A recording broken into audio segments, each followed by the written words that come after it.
Assalamualaikum warahmatullahi wabarakatuh. Bismillahirrahmanirrahim. Alhamdulillahirabbil alamin. Wassalatu wassalamu ala nabiyyina Muhammadin wa ala alihi wa sahbihi ajmain.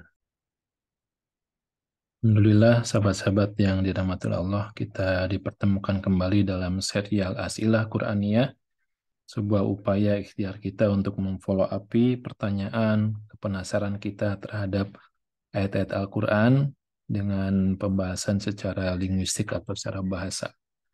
Insya Allah pada pertemuan ini kita akan membahas tentang ayat sisipan, bagaimana rangkaian ayat-ayat yang menjelaskan tentang suatu tema, tiba-tiba Allah seolah-olah menyisipkan ayat yang keluar dari tema yang sedang dibahas, ya, tapi nanti balik lagi kepada tema tersebut.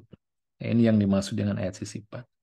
Seringkali ini membuat kita kebingungan atau juga terheran-heran dan bertanya, ya, apa hubungannya, ya, apa kaitannya ayat ini dengan tema yang sedang dibahas, ya.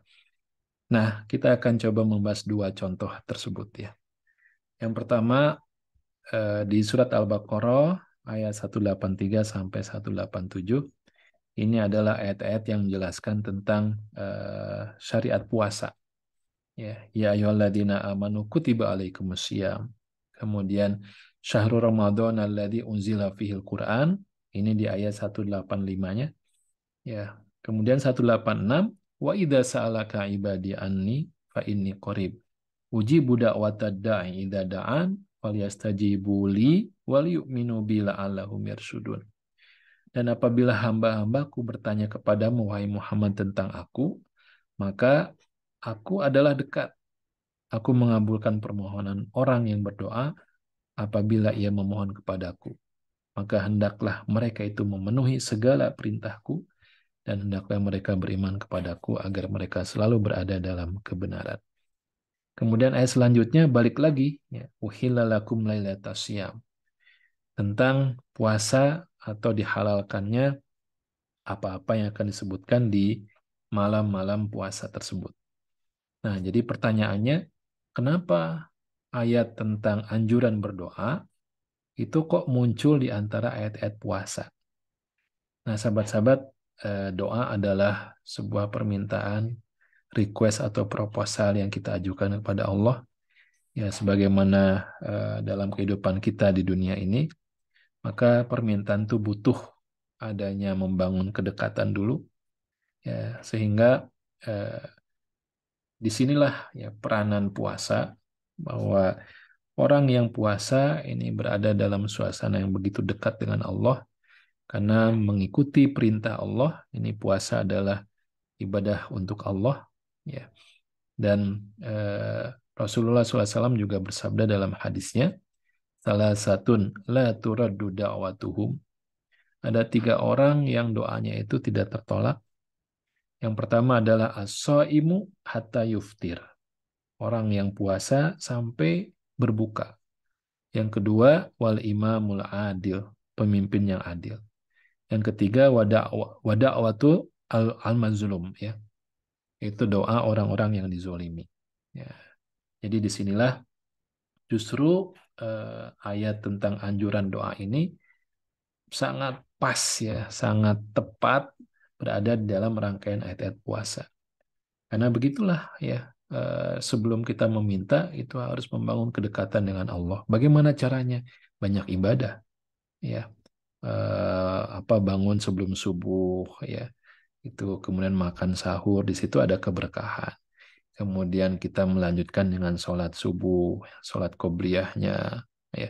Kemudian ke masjid, ya. Ini juga kan amaliyah yang terus meningkatkan taqarrub, ya, pendekatan diri kepada Allah, ya.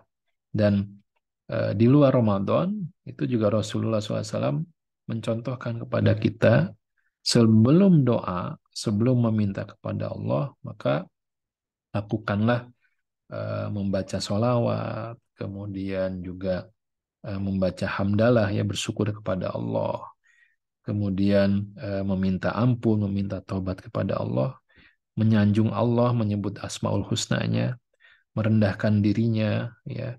Maka setelah itu baru berdoa, ya. Itulah contoh yang diberikan oleh Rasulullah SAW. Ya. Nah, ini yang pertama. Jadi memang betul-betul pas ya, tepat sekali posisi ayat ini berada di dalam rangkaian ayat-ayat tentang puasa. Yang kedua, ini masih di Al-Baqarah ayat 237 sampai 241. Sebetulnya panjang ini ya. Ini ayat cerita tentang syariat perceraian atau at-tolak ya. Ada sekitar 4 halaman. Jadi kalau kita baca ya syariat atau aturan tentang perceraian itu ada di Al-Baqarah ini. Kemudian nanti juga ada di juz 28 namanya juga surat At-Tolak ya, surat perceraian. Nah, sahabat-sahabat, eh, ternyata di situ juga ada ayat yang Allah sisipkan ya, seolah-olah terpisah dari tema tentang perceraian. Nah, apa itu? Di ayat 238, ya, Hafidhu ala sholawati wa sholatil wusta wa qumu lillahi qanitin. Ya, fa in khiftum farijalan aw rukbana dan selanjutnya ya. Jadi ayat eh, apa namanya pertanyaannya ini ayat tentang perintah untuk memelihara sholat. Ya, hafidhu ala sholawati wa sholatil wusta. Ya. Jadi pertanyaannya kenapa posisi ayat ini ada di antara ayat-ayat tentang perceraian? Jadi ayat sebelumnya itu wa in talaqtumuhunna min qabli an tamassuhunna. Ayat sesudahnya 241 walil mutallaqati mata'um bil ma'ruf. Tentang perceraian lagi. Nah, jamaah rahimakumullah, sahabat-sahabat yang dimuliakan oleh Allah, eh, ketika rumah tangga itu mengalami permasalahan ya antara suami dan istri, itu seringkali mengarah kepada kezoliman salah seorang kepada pasangannya. Apalagi permasalahannya itu semakin membesar dan mengarah kepada perceraian. Ya. Nah, disinilah sholat berfungsi. Ya.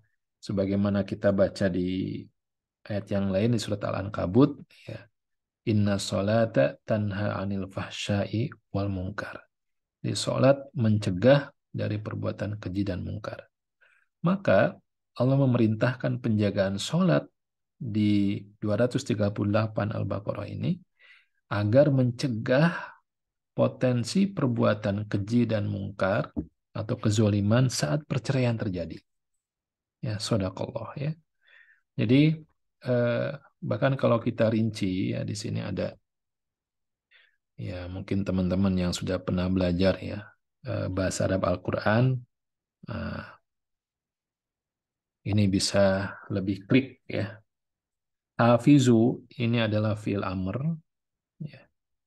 Fi'il amr ini kata perintah ya. Dari apa?